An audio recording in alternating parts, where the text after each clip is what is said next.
So, what got you here won't get you there.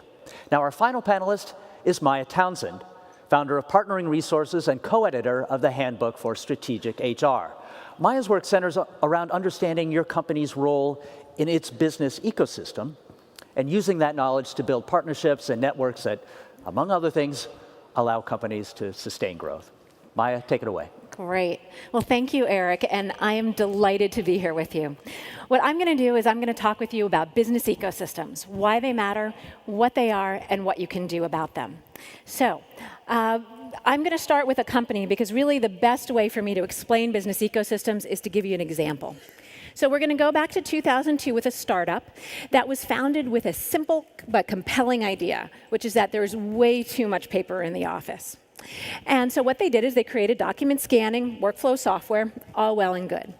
But here's where they were different than most companies. They noticed that just about every organization had a number of these in their office. Multifunction printers made by Canon, Ricoh, Epson, Xerox, those sorts of things.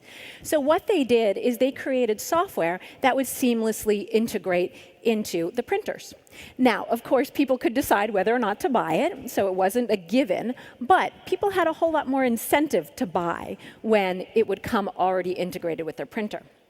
So by the time I met the company in around 2005, 2006, they were riding high. They had hit the Tech Fast 50 2 times. Their year-over-year growth was 260%. They had 250 employees, and they were actively hiring. All well and good, but then something happened. What happened was that their printer partners started to create their own printing software, their own scanning software, and they started embedding it in the printers. So all of a sudden, there was really no good reason for customers to buy this product because they could get it for free from the printers. So all of a sudden, the company, my client, had to radically rethink. It had to rethink its strategy, it had to rethink its partners, and it had to rethink how it got its product to market. So when I was working with them, what we quickly figured out is that the old tools would no longer work. We couldn't use old strategy tools. We had to think differently, and we had to understand the ecosystem. So today, we all live in a world of business ecosystems. So a business ecosystem is a dynamic structure, constantly changing, companies coming in and out, of interconnected organizations that depend on each other for mutual survival, just like the relationship between the printers and the software developer. Now, the question for you is, in what kind of ecosystem does your company operate? Does it operate in one where there are threats from your channel partners, competitive, and you may find yourself blindsided by someone you thought was on your side? It may be that you work in a very benign and welcoming ecosystem, like the one that surrounds Android. So many people, many companies are welcomed in. Telecom providers, hardware manufacturers like Samsung, Motorola, application developers, they all come in, they develop for Android, and in return get brand recognition, advertising, and of course revenue. But you might be working in a brutal ecosystem, one that takes everything it can from its members and sucks it dry. So an example of one of these ecosystems is the one surrounding Enron. Now, of course, we know that Enron is not a happy story. And they thought nothing of jacking up prices when demand was high. And they didn't bother to think what the impact of that would be on, say, a California homeowner who suddenly gets a $5,000 electricity bill.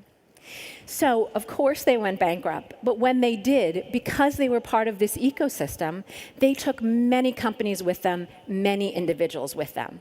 So if you're in one of these ecosystems, one of these brutal ecosystems where people are trying to get everything they can, time to be careful. Regardless of what kind of ecosystem you're in, it's time to shift your thinking. So, as I said before, the old strategy tools just don't work here. So we need to think differently. The first old question, how can we beat the competition? This is a question that a lot of companies love to ask. And one of the best ones of this was BlackBerry. And they successfully figured out how to beat their competition. It was then the Palm Pilot by integrating email into their apps. Now, of course, what they didn't ask is how can we encourage others to build, add, enhance, and engage with our products?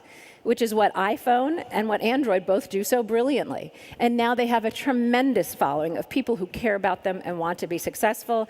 And we know that BlackBerry's revenues are way down here. The next old question is, how can we increase our market share? And that question in an ecosystem environment becomes, how can we nurture communities that deeply care about our products? So one of my favorite examples of this is a company called ModCloth. Now, they have been America's fastest growing retailer, as named by Inc. magazine several years ago. Last year, they hit the 100 million mark revenue for the very first time, and they have 2 million visitors to their website every month, many of whom visit multiple times every single day. And what ModCloth does is it sells retro clothing. And how they're able to be successful, one of the ways, is that they really engage people. They develop communities that care deeply about them. So they have this great program called Beat the Buyer, where what you can do, if you're a person like me, you can go on the website and they'll show you a dress that they're thinking of carrying. And you can say either, pick it, yeah, I love it, sell it, or skip it, I don't like this. But regardless, what you can also do is you can say, you know, I do like that dress, but I think it'd be better if it had a sweetheart collar, if the hemline was a little lower, and the ribbon was in blue. And so by the way of giving that feedback, what ModCloth has done is created a group of people who care so deeply about their products and are so excited then to see that the dress they commented on being sold, that they have become rabid, loyal fans. So this is a question to think about. And then the last shift I'm going to talk about is from how can we make a better product, which is a question that companies like Borders, for example, would think about a lot. How can we be better than Barnes & Noble? How can we beat Doubleday? And what they absolutely missed was convergence. What's the next possible convergence of disciplines, fields, and ideas that will totally upend our industry? Now, of course, Barnes & Noble did get the idea of convergence, and they created the Nook e-reader.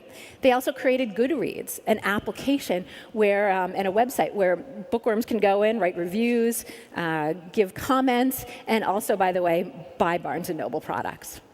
So these are 3 shifts that you need to make in thinking about your ecosystem environment. So just to wrap up, what I'll say is it's important to know your ecosystem, know your role in your ecosystem, and know your ecosystem strategy. Okay, thank you, Eric. All right.